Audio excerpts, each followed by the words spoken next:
এই টুনি, টুনি, এদিকে একবার শুনে যা তো মা।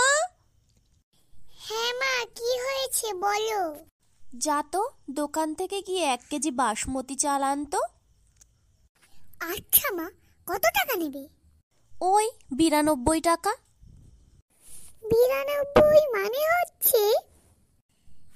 হ্যাঁ হ্যাঁ, 92, তাই তো মা? হ্যাঁ বাবা, 92। আর শোন, কি হয়েছে আবার? দোকানে গিয়ে দোকানদার কাকুর ফোন থেকে আমাকে একটা ফোন করিস তো, আরো কিছু জিনিস আনতে দেওয়ার আছে, বললে তুই মনে রাখতে পারবি না। তাহলে তোমার নাম্বারটা আমাকে দাও। হ্যাঁ, নাম্বারটা বলো। আচ্ছা লেখ, 96 72 75 86 20। মা যে কি বললো আমি তো বুঝতেই পারলাম না। মা, একটু ইংলিশে বলবে? হায় রে কপাল আমার, তুই ইংলিশ মিডিয়াম স্কুলে পড়িস বলে বাংলাটা একটুও বুঝবি না? না মানে।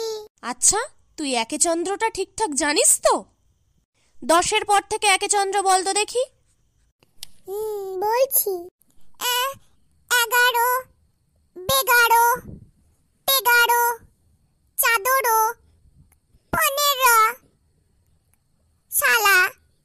এই থাম থাম, তোকে আর একে চন্দ্র বলতে হবে না। যা গিয়ে বই নিয়ে বস, একে চন্দ্রের বই নিয়ে আজকে যদি না বসিস, আজকে তোর একদিন আর আমার যতদিন লাগে।